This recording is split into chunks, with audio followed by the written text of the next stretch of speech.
your presentations. Thank you very much. So, World Toilet Day was born in 19 November 2001. It became a World Day just because we declared it World Toilet Day. So actually it's quite simple, because at that time in 2001, nobody wants to talk about toilet. Everybody was calling it water and other things. So our objective is to solve this problem, which you know, and regularly every year, lots of people are celebrating World Toilet Day. The challenge has been that it's a taboo for centuries, and water overshadow sanitation. When you put the white sun together, it's like your grandmother standing next to Miss Universe. So you have a charity buy, which is always like, I give you $100,000, how many toilets do you give us? It's not sustainable, and the marketplace is dysfunctional. Media messages in the past has been too serious, always talking about pathogen, and journalists don't know what that means. And the world is unwilling to talk about sanitation. So most of the community is still talking within the community. So what we did is we call ourselves the WTO. And here's a picture of myself with Pascal Lamy, the chief of the real WTO. And we are very good friends, so he didn't sue me. And we work on a guerrilla marketing strategy that we don't spend a single cent on public relationship. We don't have a department or media. We just go out and tell the story. And the punt was very successful, and every year it grows. So every week we have 2 to 3 media coverage. And the lessons to learn was from another man called Mr. Condom, where he says, if you laugh at yourself and you make people laugh, then everybody will listen to you. So that's what we did. We did with media, and this was from National Geographic Channel documentary, The Toilet Man. And ever since, every year we have 1 or 2 full-length documentary with all the other channels. World Toilet Day last year was exactly the same day as Harry Potter and the Deathly Hallows premiere. They spent a couple of $100 million all over the world launching that movie. It trend 4th position in Twitter, and we spent 0 cost, and we trend number 5th.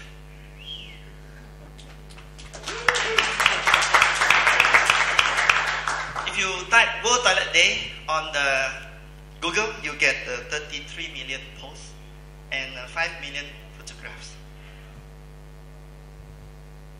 Okay, not talk about that. And last year we went to New York's railway station, and we give out tickets to send people to a town in Queens called Flushing. And overnight we have 135 media. So we have a TV star with us. Every year we have a big squat. So we take picture of people squatting, and then they take picture and they post on the web. And you get people squatting all over the world suddenly. See, it's very, very easy to create a movement. Just declare it. Yeah? So we want to create by 2020 20 million activists. I think we can do more than that. And we want to make toilets and sanitation the subject similar to water and food and beverages. Because after all, pee and poo are just the processed food and beverages. So we want it to be a normal dining table conversation, so that when people talk about it, then they will demand it, and then they will not agree that people don't have toilets. So we will use viral marketing, and for corporation, donors, supermarkets, we get everybody involved. Like for example, in the supermarket, you have toilet roll special offer on World Toilet Day, and then the housewife will talk about it, and it goes round and round. So we have a World Toilet Summit every year. This is in Russia. This is in India with the President of India, the Crown Prince of Holland. And so what we want to do is that Toilet Day, World Toilet Day should be like Valentine's Day. Because it's exactly the same as Valentine's Day. It is about personal, intimate relationship. So how Valentine's Day became very popular is because the supermarket, the commercial people, just like Christmas, you know, even Muslims celebrate Christmas, right? So Christmas became celebrated because commercial interests come in. So these are the type of things we are going to do with rock concert and all that. Yeah. So these are the people we are targeting and the media. And we have already in London a Golden Pool Award, Rule of the Year Award. Every year we gave out Hall of Fame Award. We have sculptures of toilet in public square, souvenirs. We also have a gala, a Royal Flush Gala event where all the cards. No? So if you want to join this, just contact me, and when I produce this card, I will just let you do your fundraising using my this model.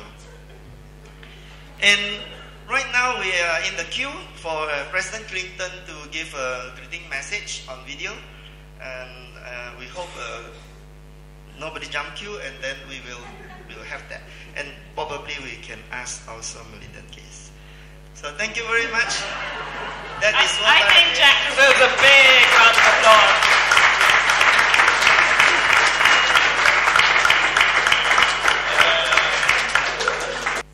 And all these World Toilet Day are done for zero cost, and we do not need to employ anybody, because this is a groundswell thing that everybody will join in. Yeah. We spend altogether of our life in the toilet. And so we really have to celebrate this moment in our life, because it's a culture. Yeah. Everything that you do every day is culture. So now I'm changing to World Toilet Day, to Working Group 9, which is sanitation as a business. So what happened is that we have a vision that everybody should have a toilet, but in this meeting we have a lot of people here, but if each of us are working in silos and we go back, we cannot find the synergies between ourselves.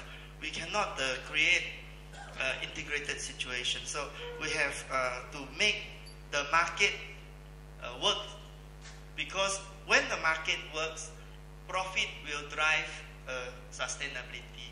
If we always rely on donors' fund, it is very difficult to continuously deliver toilets. So what we think is that the only way to make it sustainable is when the local entrepreneurs can be taught to make toilets, and then another group to sell toilets. And right now we have created a Sani shop, franchise, micro-franchise model, and of course our franchise consultant is free of charge. Our branding consultant is free of charge. Our lawyer is also free of charge. And we created this to teach the poor to produce toilet, and then another group to sell. So every $1,000 investment on the ground, start one factory and create 10 jobs, 5 manufacturing and 5 sales. And they take commission from the guy, and the people buy $33 per toilet. So present situation, we do have good advocacy, we have technologies, prototype, we have research on cost and externality. Then next we need to have demand driving, which is going on, products, but the products are not productized to mass production, so they are always batch production one by one. It's a bit expensive like that. You need to make the supply chain management in a more integrated manner. And so when you have all the pieces together, you have to design scalability, which I think would be a micro-franchising. Then you train the people to do that. So this is the group, working group 9, but we have to link everybody together. So you have the product, but you have the technology. We are agnostic. We distribute all kinds of products as long as it's socially and affordable locally. Then we deliver. So you need the logistic, you need the promotion. The promotion are very important. Just now somebody says that you should use aspirational marketing, which absolutely, people are illogical. People are irrational. My wife bought Ferragamo shoes, and it cost a lot of money. And when I asked her why she bought it, she said that because it lasts longer. So I know from that incident that we can do good marketing to people because they are irrational. And she forgave me. And of course, after that, you need financing and maintenance and upgrading. Something you have to realize is that even today in Germany or in Singapore or Japan, the sanitary ware shop is still there. They did not stop after the first toilet. So the upgrading will continue. And so to do all these things, we need to align all our working group and all our talent, which is a lot of us, together, and each of these groups can come and join and create a lot of dynamic synergies. If we are working together, then we will be very, very successful. Yeah. Thank you very much.